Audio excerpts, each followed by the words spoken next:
Balandi à micro du pasteur Bobo, actualité compliquée, topé sibilon, mbote, boza ebele, boza di kolanda biso, ou ils a dit actualité la bino autre baka, très compliqué, na ndenge moko ya kosanante, mama Congo et puis ça mutu pasi, et puis ça mutu pasi na ndenge moko kosanante, mais heureusement, tout comme la bino mon sengolgan, tout comme la bino ekofolgan, ils ont un médicament ou sur medi, et puis ça makasi, mon sengoloba, qui est médiocre, dégage. Ekofaloba, à ta centimètre, un peu que la biso bakozwa yango te, ba voisin bokeba so bo meki, bana la biso bako récupérer yango po Congo ezande mabele la biso, Congo ezali mboka na biso. Tobandi malamboko na basango ya pokwa na lelo tolobi eza matata, you give to the dog say no, but the cat say yes, nyawa ni mukua oyo mbo aboyi basango ya mboka la biso dansi lelo na Bruxelles comme annoncé. Je suis coupé au Kasaboubou à Otikoubimisa gouvernement naïe gouvernement ya diaspora congolaise ezalaki batwazielaki yango pesa bazako zela yango pesa ya bimisi gouvernement ya diaspora congolaise dansi mbale belé basenga ba opposé belé ba bimisa ba gouvernement même Tshisekedi tangazaka makasi pesa Tshisekedi wa mulumba bah senga kaye abibisa gouvernement ezaki ba promesse anomi ba ambassadeur ezaki ba promesse mais de l'eau après élection je suis pas au Kasaboubou comme présidente de la diaspora congolaise après ma ponamiona nasi ma ponamisala mi balé année moko zalaki pour la Mosengo Mosengo a dirigé administrateur de transition et puis moko salamaki bimisa je suis pas au Kasaboubou présidente de la diaspora congolaise, c'est bon la polémique, mais en tout cas, il y a un dimaki yango, après sa candidature, mais un dimaki yango, pour assungambo kolaye, assunga diaspora laye, akene masolo lelo, gouvernement, la gouvernement a prometté ekobima, azeka ba consultation, azoki tamu ya ko consulter, koyo ke ba groupe nyonso ba parti, ba mouvement belé, ayo kwa ki batu belé, lelo yo wala, abimisi gouvernement Tolanda, gouvernement, il y a diaspora Tolanda. Gouvernement de la diaspora congolaise, RDC. 160 avenue Jules Bordet, boîte 16, 1140, Bruxelles et Vert. Le gouvernement de la diaspora congolaise se chargera de mettre fin à l'occupation rwandaise, de restaurer la souveraineté de la République démocratique du Congo, la dignité du peuple congolais et la démocratie. Il est composé de ministre de la diaspora chargé des finances, M. Bernard Lutungu Mbona, ministre de la diaspora chargé de l'intérieur et de l'intégrité territoriale, M. Paul Kapita Chambangi, ministre de la diaspora chargé de la communication et de presse, M. Bruno Kasonga. 4. Ministre du gouvernement de la diaspora chargé de la promotion de la femme et du progrès social économique, Madame Bintou Nabindi Moulongo. 5. Ministre de la diaspora chargé de l'éducation nationale, M. Roger Poiti. 6. Ministre de la diaspora chargé de l'énergie, M. Fouele Diangui Toukwa. 7. Ministre de la diaspora chargé des droits humains, M. Laurent Mbangou. 8. Ministre de la diaspora chargé des travaux publics, urbanisme, M. Jean-Pierre Ilela Lomanga. 8. Ministre de la diaspora chargé du plan et de développement scientifique, M. José Zouzi Diangienda. 9. Ministre de la diaspora chargé de la culture et de la sauvegarde du patrimoine, M. Kungu Louziamou. 10. Ministère des Affaires étrangères, ministère de la Défense, Sécurité et Justice, géré par un comité stratégique restreint. 11. Délégué du gouvernement de la diaspora chargé des actions de terrain, M. Henri Moukier. 12. délégué du gouvernement de la diaspora chargé de la promotion des petites et moyennes entreprises, M. André Mabiala. 13, délégué du gouvernement de la diaspora chargé de la jeunesse, M. Denis Bitumba Mpongu. 14, ambassadeur du gouvernement de la diaspora congolaise aux États-Unis, M. Sylvain Mbumba. Fait à Bruxelles le 12 septembre 2018. Je vous remercie. Nasi diaspora bolandi boyoki na sibalango mo ba question réponse ezalaki ba question réponse ezalaki peut-être beaucoup de question moko trop question moko bimbeli moko je suppose que ça vous répondre qui dans ba question na conférence de presse ezalaki conférence de presse ezalaki na presse bolanda attesté il y a conférence de presse je suppose que ça Pasteur Bobo pour MPB TV. Madame, je suppose que c'est vous, nous venons de suivre votre gouvernement. On voit, dans ce gouvernement, on voit des anciens ministres comme Paul Capita. Il y a aussi des combattants comme délégués comme Harry Mouké à l'intérieur. Mais ma question, c'est beaucoup plus, comme a dit Alimia, lui parle d'intérim, mais moi je parle beaucoup plus de les moyens de votre politique. Vous allez siéger dans 2 jours. Avez-vous déjà des moyens financiers? Sinon, comment allez-vous procéder pour avoir des moyens financiers pour faire votre politique? Et ma deuxième question, c'est beaucoup plus par rapport au moment où nous parlons à Bruxelles, il y a les candidats présidents, Bemba, Katumbi, Félix Tshisekedi, Mouzito, Kamere, Fayoulou, ils sont en réunion. Allez-vous prendre des contacts avec eux? Vous savez que dans notre chef, il n'y a jamais eu d'hésitation pour accepter le jeu de la cohésion nationale. Je vous cite un simple exemple. En 2006, chacun savait déjà, dans l'opinion et même au sein des observateurs internationaux, les plus consciencieux, savaient très bien que ce sont des élections qui seront absolument trafiquées. Mais il fallait à ce moment-là, par rapport à l'occupation qui commençait à prendre corps, à prendre vraiment racine, à s'imposer dans notre pays, il fallait absolument montrer que la conscience congolaise, que la congolité était aussi à l'œuvre et que nous n'allons pas laisser notre pays nous échapper. Alors qu'est-ce que nous avons fait justement pour l'intérêt général du pays? Eh bien, nous n'avons pas hésité au deuxième tour de l'élection présidentielle, justement de soutenir l'une des personnalités que vous venez de me citer, à savoir M. Jean-Pierre Bemba. Nous l'avons soutenu et il a gagné les élections et tout le monde le sait. Mais que s'est-il passé par la suite? Nous avions une dernière réunion de mise au point qui avait été interrompue parce qu'il devait déclarer quelque temps après qu'il a accepté l'inacceptable. Et donc, cette acceptation de l'inacceptable, c'était une délibération qui n'a pas concerné tous ceux qui l'ont soutenu au deuxième tour. Nous l'avons appris à nos dépens. Mais nous avons aussi compris que c'était toute cette manipulation qui vient de l'extérieur et qui devait maintenant éliminer ce candidat de manière à ce que Kabila puisse continuer à régner. C'était le moment où rien n'était remis en question. Alors, ça veut dire quoi? Ça veut dire que si nous avons été capables de soutenir un candidat qui, au départ, n'avait pas nécessairement le même programme de gouvernement que nous, ça veut dire aussi que nous avons été en mesure de démontrer que l'intérêt supérieur du pays, ça a de la valeur à nos yeux. Et donc, ce n'est pas une qualité qu'il faut aujourd'hui remettre en cause en ce qui nous concerne. Alors, quand vous parlez des moyens politiques, alors laissez-moi vous dire, ceux qui sont en réunion maintenant, au même moment, est-ce qu'ils ont des moyens légaux, politiques, pour revendiquer justement tout ce qu'ils sont en train d'essayer de concocter, ou bien est-ce qu'eux aussi doivent chercher ces moyens?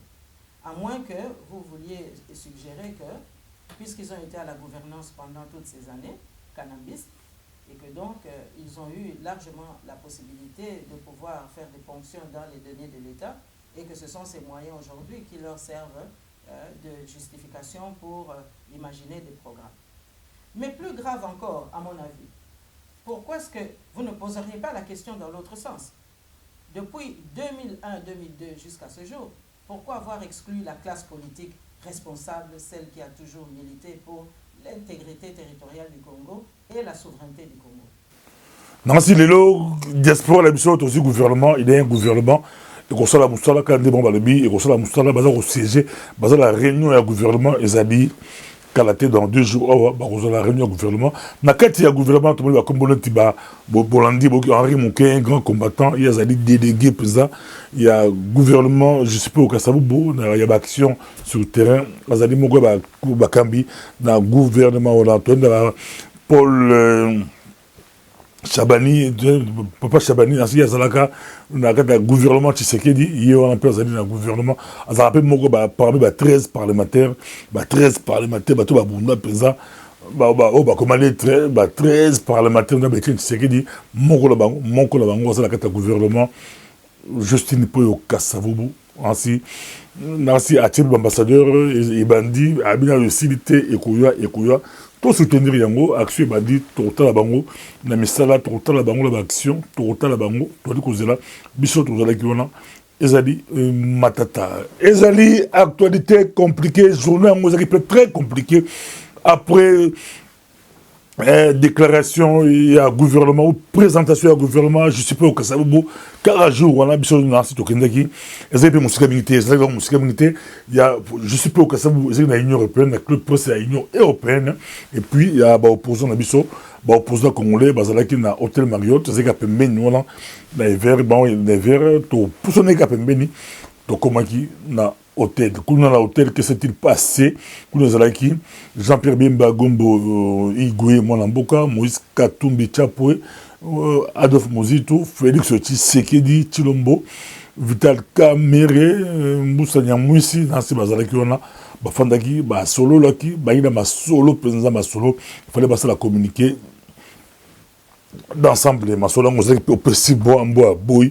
Au petit bois boy to comment qui on ils allaient qui au petit bois boy comment sont entrés parmi bango ils allaient ba candidat validé to la Félix Tshisekedi na Vital Kamerhe ba ils allaient quoi au petit bois boy même qu'on peut ça la mbote ngozaki moi pas si fallait Mozito takanga qui dia bango ayebisi ba bino mbali au petit mbote te bino mbali au petit boy ça micro du pasteur bobo bien balé au poste mototé il fallait pas passer la beauté pour ba je ba caméra la guitare il fallait pas passer la beauté pas passer la beauté mais ko fond de la bango zakara tout ça ngaki bazako poste mboa boy mais ça peut normal pour baro balé bazo quoi na la candidat comme na la représenter badin les deux validés les deux poids lourds d'un côté ba candidat validé zako poste mboa boy surtout ba base de la base à IDPS ba bi zaka chichi base puis il y a caméra babi mtaro beta chadari zaka caméra pour caméra yebi ba côté wana